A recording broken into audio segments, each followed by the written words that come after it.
កម្មវិធីកិច្ចសន្ទនាកម្ពុជានិងពិភពលោក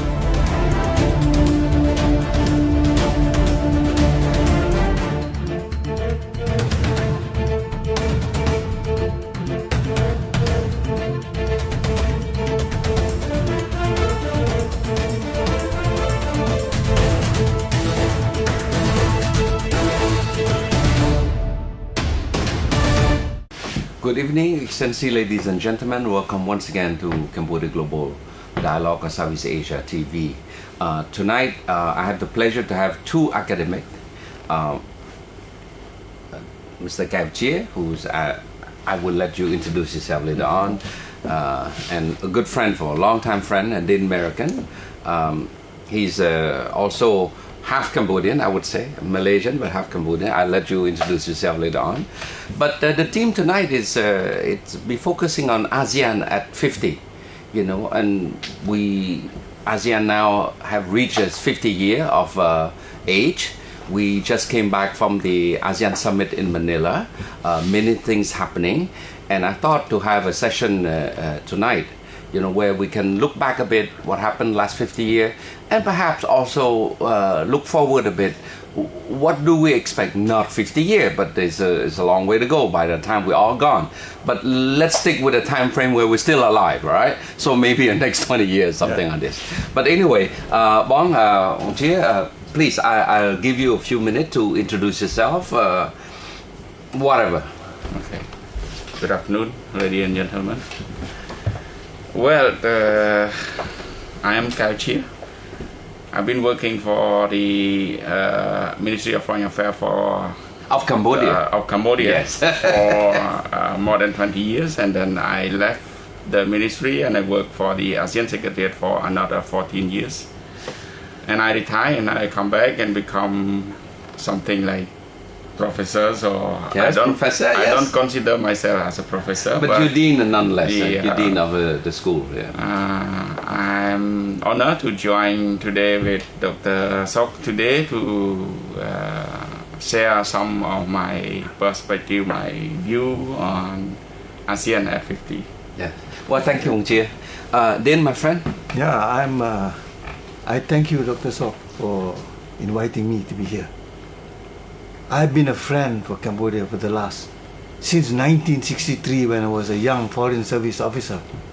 So I love this country very much, and therefore my views may be clouded because I love your country. You know? Yes. And let's be honest about it. It's a great country. It's a brave country that has survived a genocide, and I don't think many of us can survive that. And I admire most about Cambodia and the Cambodian people is their optimism. Because without optimism, you could not have survived what you went through, you know? Yes. And the next 50 years will be exciting for Cambodia within ASEAN. Yes. And a strong Cambodia is always an asset to ASEAN. Yes. And it has been over the since it joined in 1999, you know? I was one of the advocates, and I was very disappointed when ASEAN rejected it in 1998. I was there. You know, I was very disappointed because I thought the so-called coup was never a coup. It was, to me, a preemptive attempt by the Khmer who were already in town at that time, I was told. And the world did not know about it. And ASEAN also either did not know or did not at that time care to acknowledge that it was not a coup. Okay? That's my introduction. I was a foreign service officer. Now I'm with the Tasho Sen School as Professor of International Relations. I've turned on a new life from a diplomat to a corporate, a central banker. Now I'm an academic guy. Yes, all right. Yeah. Well, I would say today the discussion will be more academic, I would say. I myself was recently awarded an honorary professorship with the Tianjin, thank you, Tianjin Sino-German University of Applied Science in China.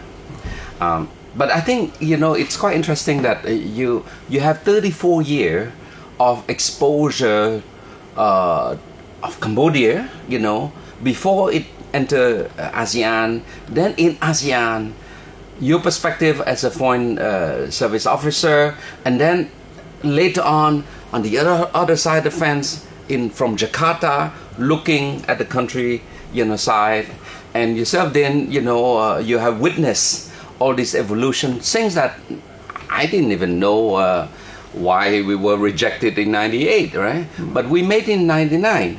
And now it's been, I think almost 18 years, Bong? Yes, 18 years. So we come a long way. But anyway, Bong, share with us a bit your perspective during your days at Foreign Affairs, and why you decided on to go to the ASEAN Secretariat. You don't have to tell the secret, but Well, you see, I have served with the Foreign Ministry of Cambodia for, in total, it's around 27 years before I left. Wow. And then plus 14 years in service there, so total is 34 years before I retired early last year. At first, from you retired from the ASEAN Secretariat. You are not retired yet. You are now, restarting a new life as academician. Yes, that's correct, of course. But my perspective from the first, before I joined ASEAN, I looked at ASEAN just a simple, carefree associations, a loose organizations in the region. It was established at first just to prevent the spread of the communism from Indochina into the part of Asia, because ASEAN was the last resort, last attempt after the failure of Seattle, right? So Seattle was Seattle is the Southeast Asia. Seattle, yes, Seattle, yeah. Southeast Asia Treaty Organization, yes. It was 4 or 5 countries at the same time, and the attempt was also to stop the spread of the communism during the Cold War. Yes. But then it fails. At that time, our King Father refused to join CITO. Okay. Yeah. And then again, the 5 countries, the what we call the founding father of the ASEAN, come together again and then organize this kind of loose associations. It first aimed at the political prevention and solidarity and so on, but later on it turned itself into the economic growth, because right after the fall of the Cold War. Yes.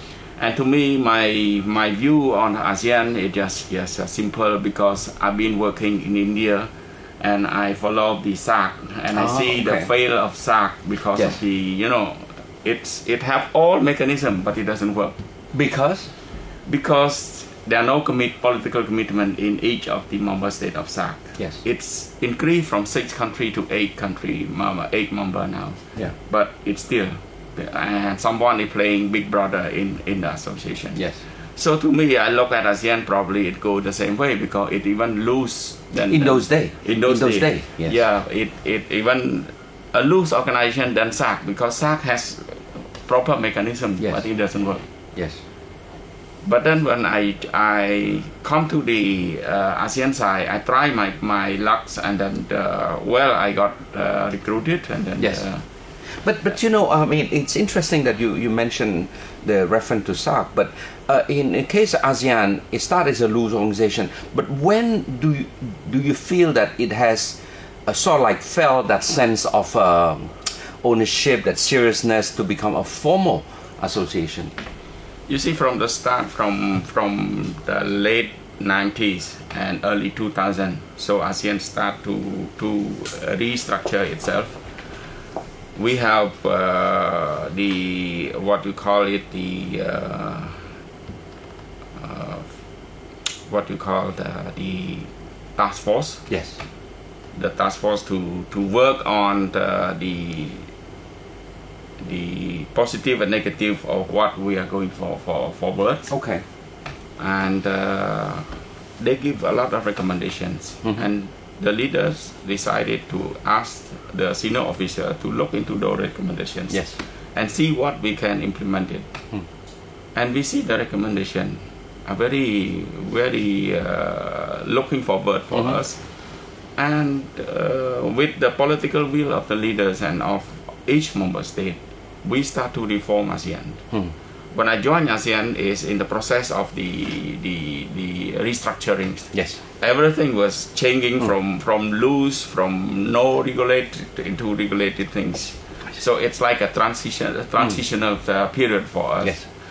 So finally we got this charter in 2008. Yes. Actually we signed in 2007 and then all member states ratified and it entered into force on the 15th of December in 2008. Yes.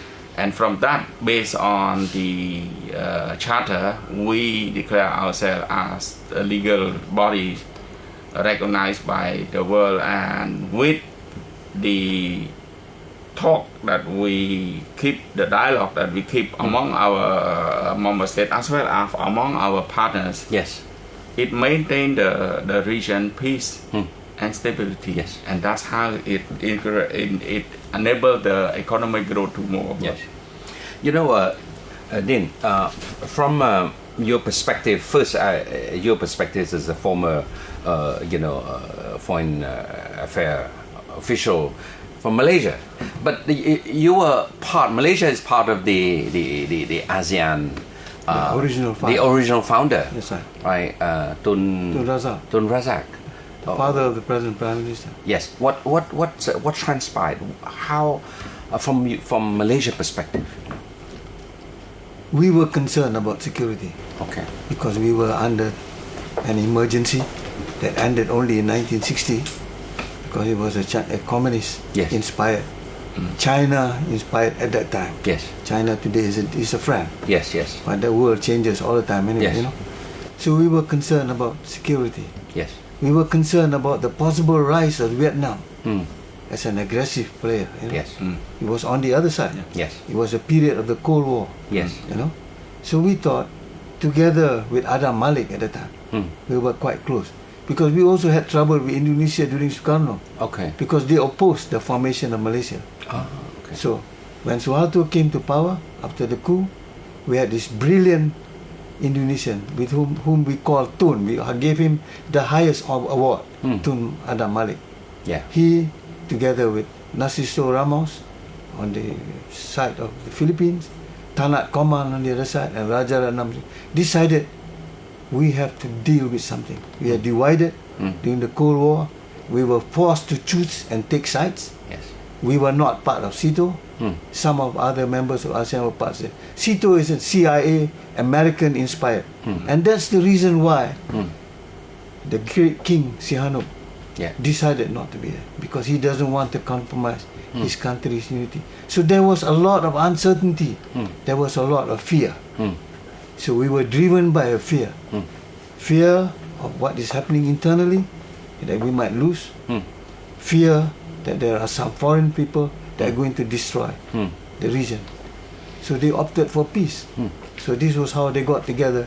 Initially 5 men, great dreamers I would call them, great idealists, who thought of a peaceful Southeast Asia. And today, ASEAN is a reality. It's 50 years old, and I'm very optimistic about its future. Yes. And I'm delighted Hun Sen convinced the king to join ASEAN. Now there's no turning back, because you have been contributing a lot to the ASEAN process. You're Great, active yeah. participant. Well, okay. I think it's we have a good historical perspective a bit. We're going to take a short break. When we come back, we're going to look a bit, the current situation, and then hopefully we can assess a bit what have we achieved in the 50 year, aside from the peace process, and also look at a bit from the economic prospect of the region. Right? Please.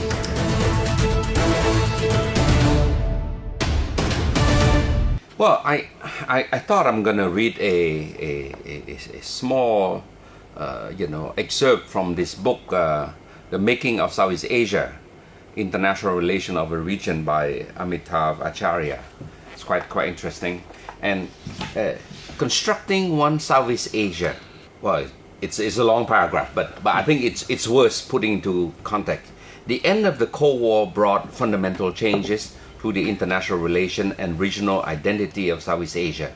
The image of a region divided, fueled by the ASEAN-Vietnam conflict, was coming to an end, in parallel with breakthrough in the Cambodian peace process in the late 1980s.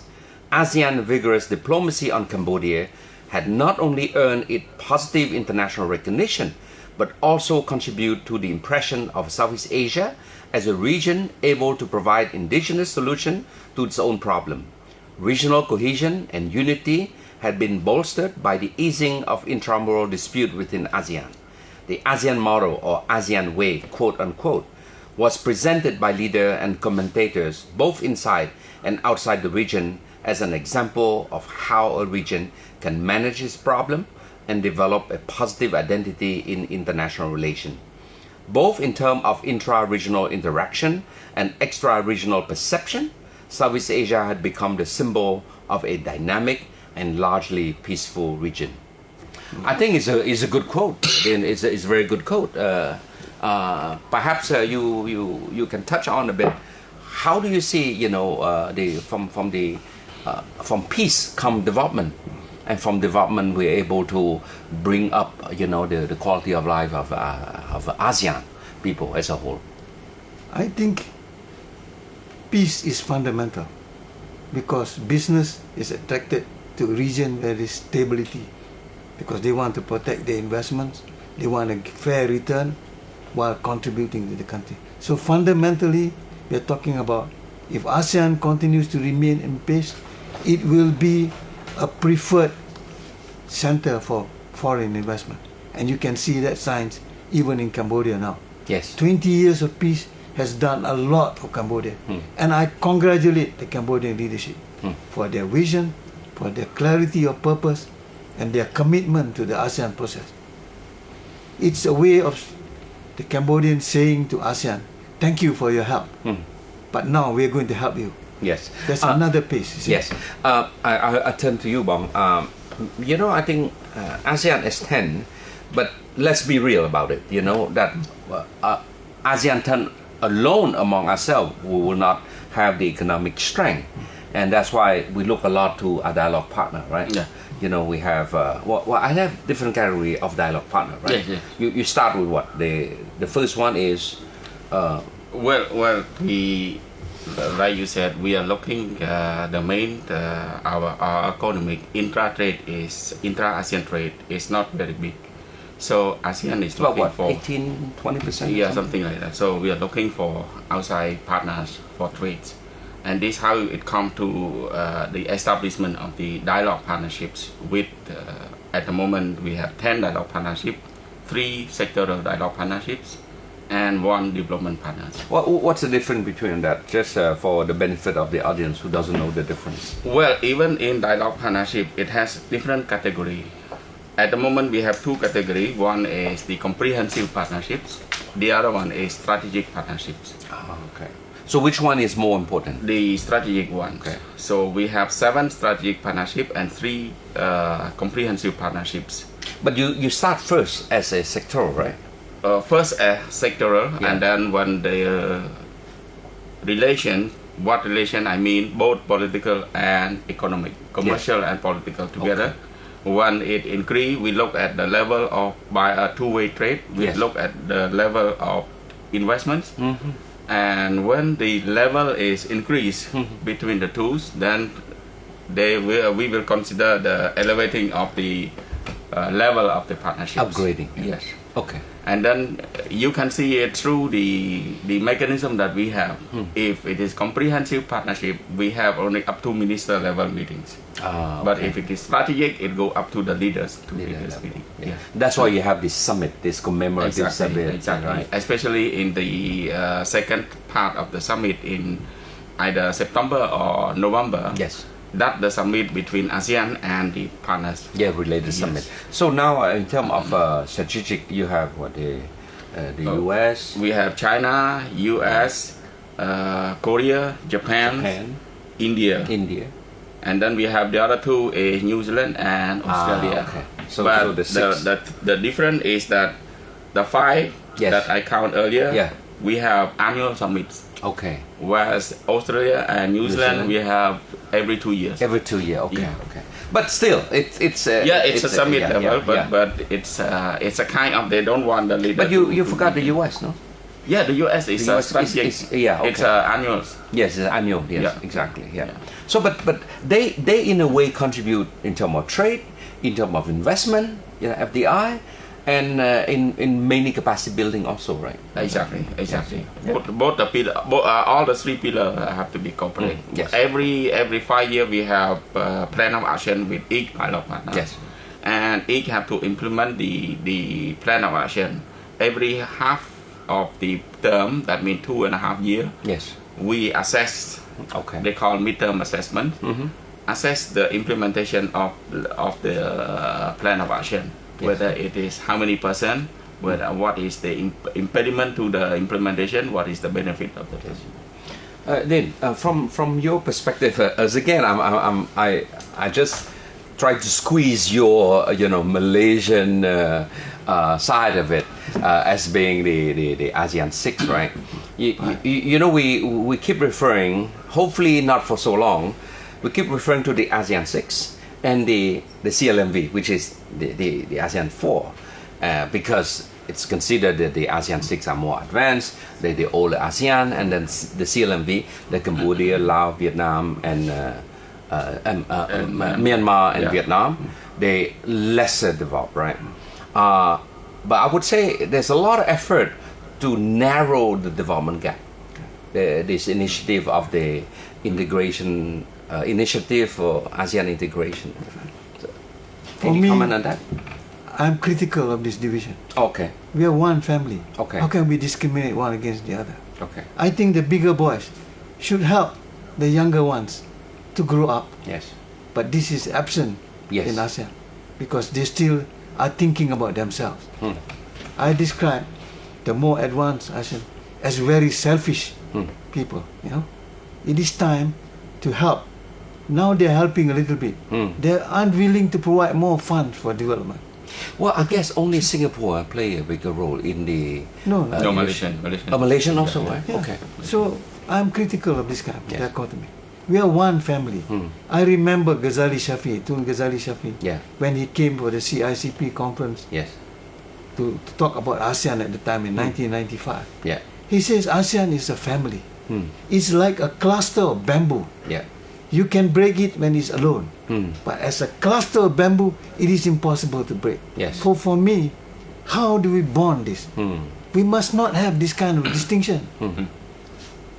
Okay. I have got a point to say, if you push your luck too far, the CLMV countries can form a second ASEAN. In all seriousness, okay? You cannot now, after 50 years, say you are on your own. Yeah. We are all in it together. Yes. United we stand, divided we will fall. So if you ask me, what is the next 50 years I expect to see, at least the next 20 years, I like to see a more active role by the senior partners of ASEAN. Yes. Yes. Don't look back and say you develop on your own. No. Yeah.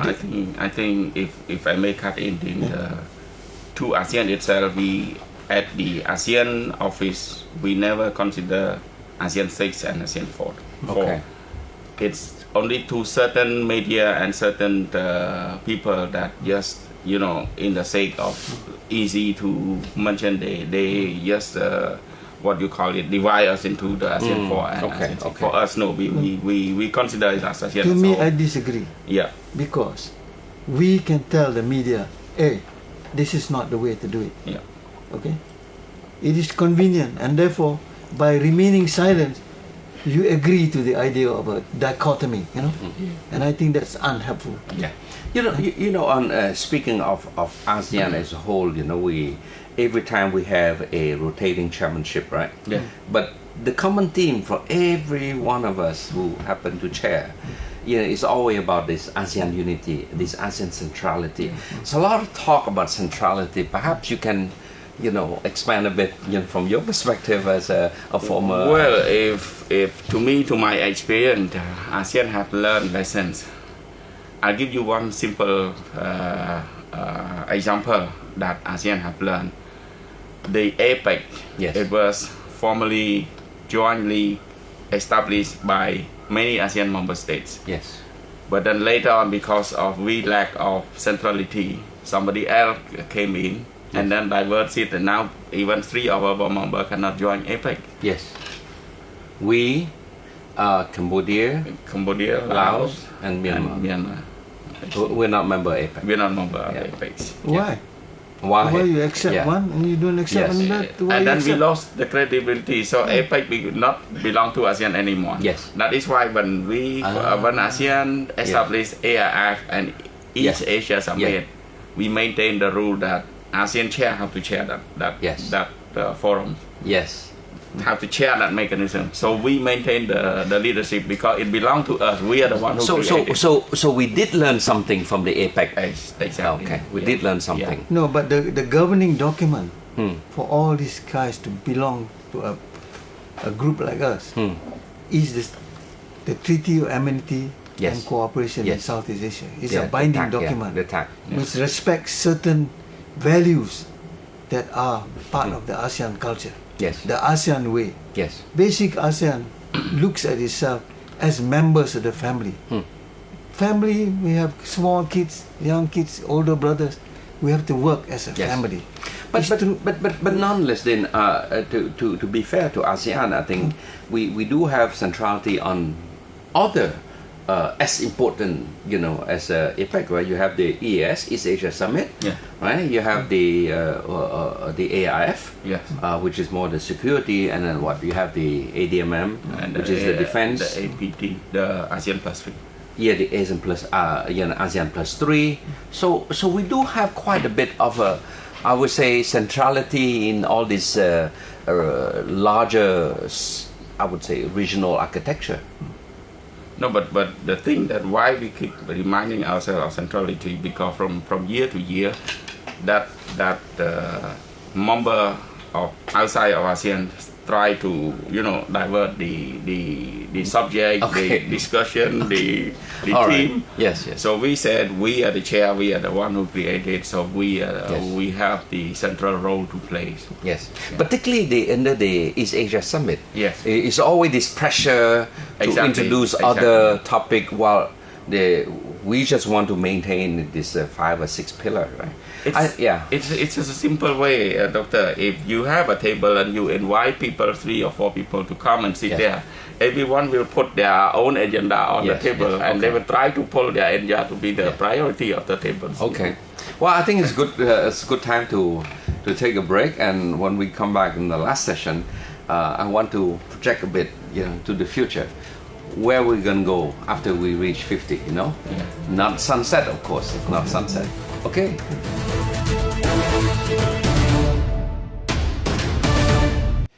Well, Bong, I mean, then we talk quite a bit about the past and the present, but for the last part, I want to focus more on the future. And this book is just been launched. It's ASEAN from Vision to Reality, published by Asia House, Air Asia, and it's a compilation of Essays.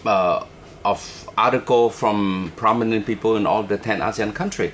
But the gist of it is, we reach 50. Now we're gonna go. We aim for another 50.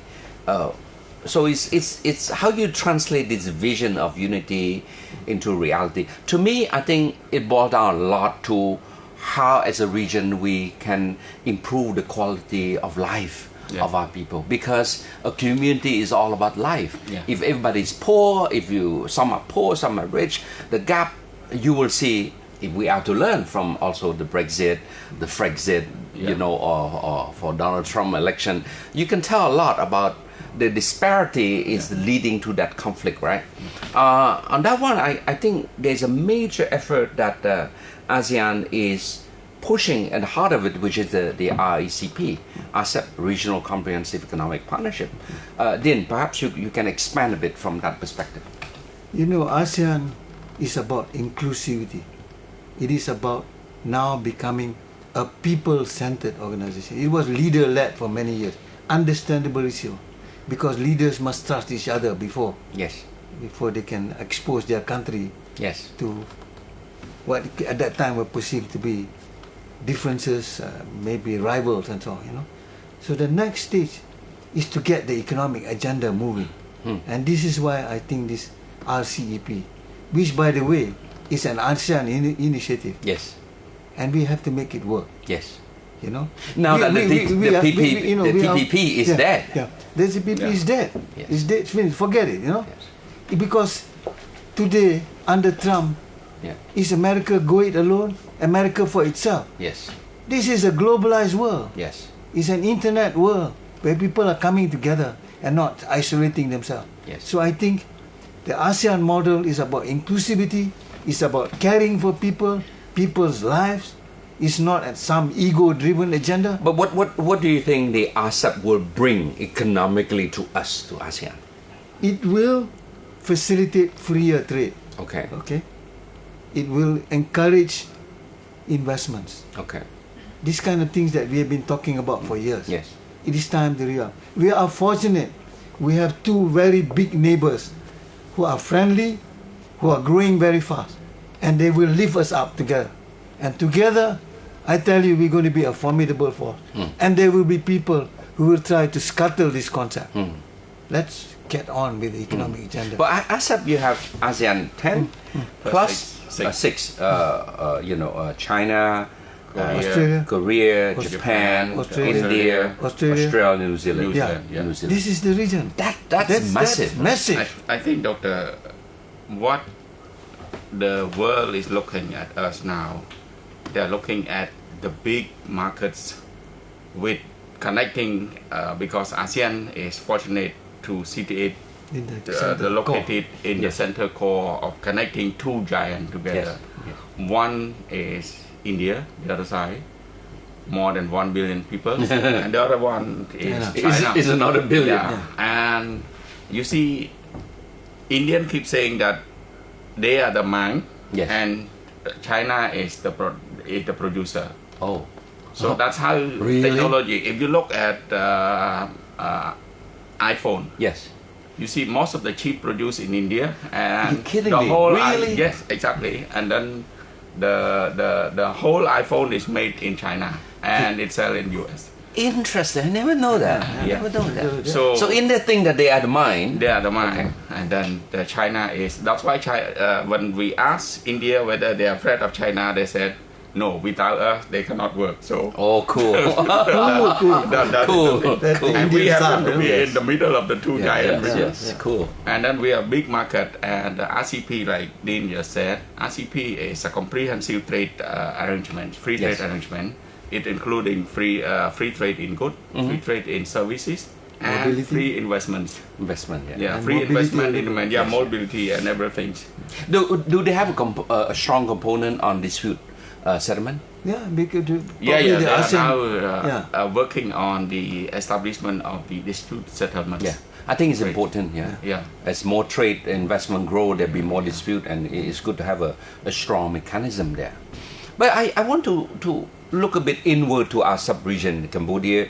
We are in ASEAN, but we are more into the, geographically speaking, the Greater Mekong sub-region, Yeah. which now is basically one of the main attraction because continentally we are compact, right?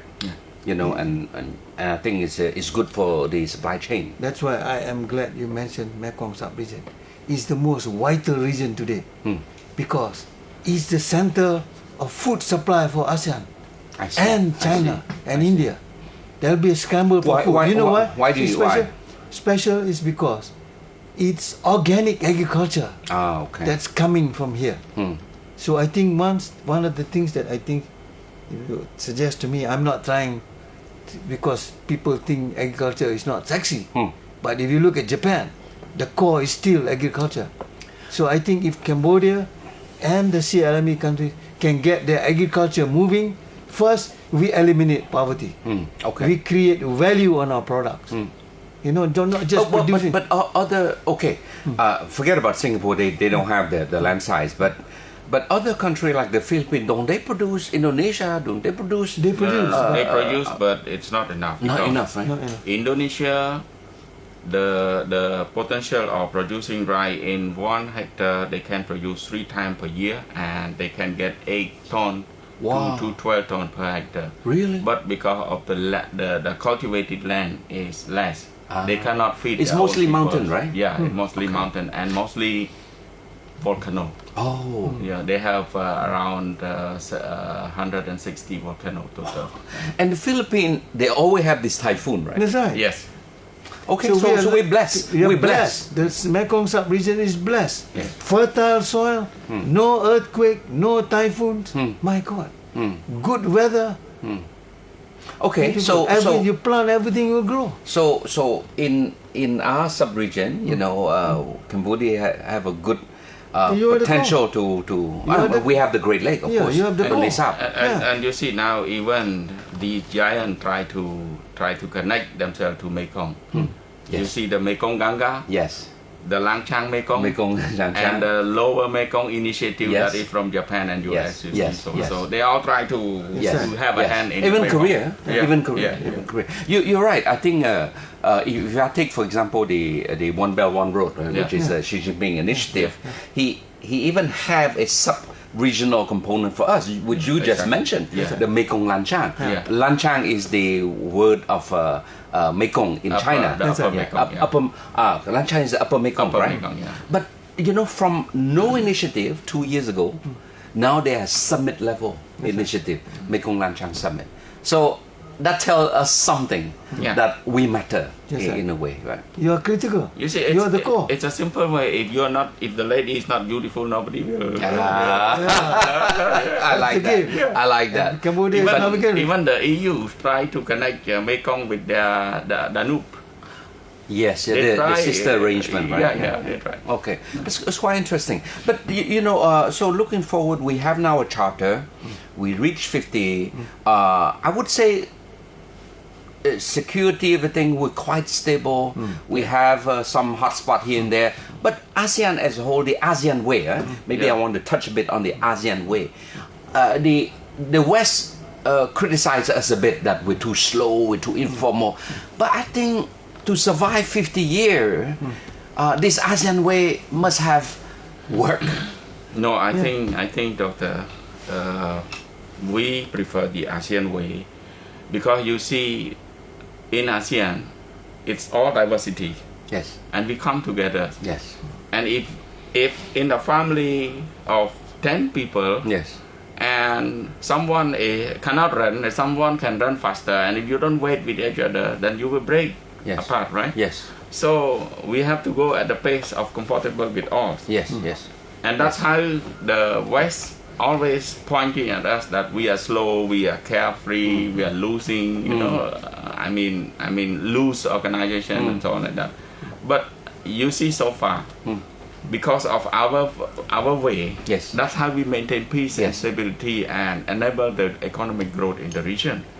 People say you are only talking, but Yes. we say if we can get people to talk on the table, they will not fight. Yes. I just added up, like you see in the recent summit in Yes. Manila, Yes. that you with me there. Yeah, we attended. I was with you there, because after all, we are on the right way. Yeah. We do the right way, but something wrong coming up because of the small issue in China Sea. Yeah. Well, it's considered to be big issue, hot issue to certain people. Yes. But when the Philippines see the reality of the conflict, Yes. and they say, why we fight over here? Yes. We are still negotiation. You fight with China, but you are still China is the first top Yeah. business trading partner Trading with partner, ASEAN. yeah. So how can you fight it? You Yes. stop your market there? No. Yes. Yes. I think it's a good point because we're running out of time, but I just want to add. Years ago when I was Vice Minister of Commerce, and we negotiated WTO, right? And you know how WTO negotiation. Yeah. We all look at number, tariff, percentage, gain, benefit, very And business, regulation. very mercantile. And then I always look at my colleague in Foreign Affairs, National Day, cheers, Queen's Day, birthday, and I say, brother, you Foreign Affairs, there's a lot of party there, there's a lot of reception, the Sofitel, Cambodian, or whatever. The last 6 years, when I was asked to, work with Foreign Affairs, I realized, my God, had we not have all this party, this national day, this that. drinking day, and we know each other on a first name Yeah, basis. yeah. To me, that's where peace come from. And only when you have peace, then me as a trade negotiator can negotiate. Yeah. So I think that's the value of that. Allow me to say Yes. something about the ASEAN Yes. way. Yes.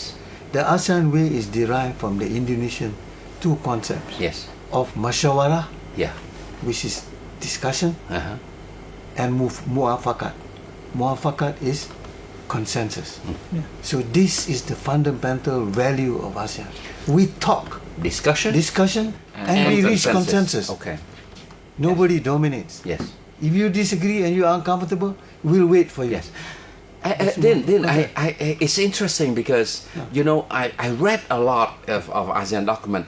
Nowhere does it say that we have to agree on anything on today. Yeah. No. We don't have to. We If we don't agree, If you are comfortable, we'll take we'll it. wait, yes. We'll take. We can wait. yeah, That is Okay. the ASEAN way. yes. It's I think- patience. yeah. It's patience.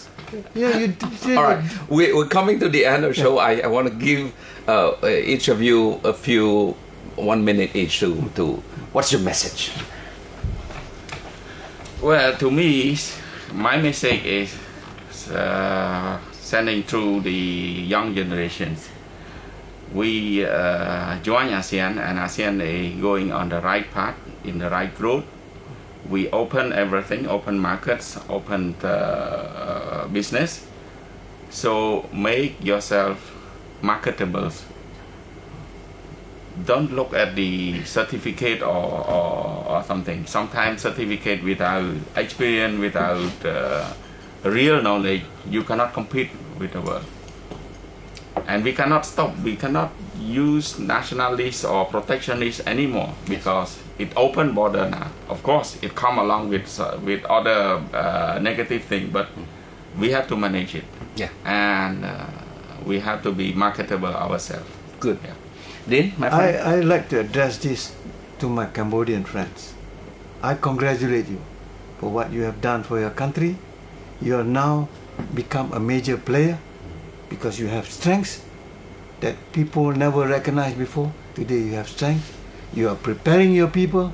The use of English is a major move, and I congratulate you. I must say sometime you speak better English than we in Malaysia Yeah. today. Okay, so keep up your good work. Stay engaged.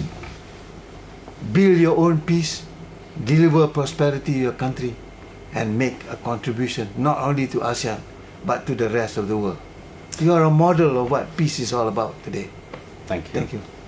Well, I want to say thank you, both of you. We have a good chat for the 45 minutes. It's not bad to go over more than 50 years spectrum of development from a peace, security issue, the fear of communism and everything. Then now to unity, where we can agree to disagree, the ASEAN way, the consensus, the dialogue. But foremost, I like the message of both of you, where then you stress that the confidence of the new Cambodia, that we come a long way. We were not recognized for our strength for a long time because when you start from a post-crisis mode, it's a bit difficult. But we come a long way. We have secure our confidence now. And the message, Bong Chia, that you stress, which is awesome, particularly for our young audience here, is that look at ASEAN as an open border. Don't be afraid. Make yourself marketable. Find yourself ways to learn, to improve. Because the market is not about just Cambodia, the market for job, right? If then you can come and find comfort in working in Cambodia, why can Cambodia not find comfort in Malaysia or Thailand or Precisely. Singapore? So that's the beauty of the new ASEAN. The ASEAN moving forward, in our 50s, into our 60s, and hopefully in our 80s where we're still alive and enjoy can the see, food of enjoy. labor. Right. So once again, Wong, thank you so much. Thank you. Din, Thank thank you. you so Thank much. you. Yes, Thank you. yeah. All right, we're coming to the end of the show, and I just hope that you enjoy the learning. So good night.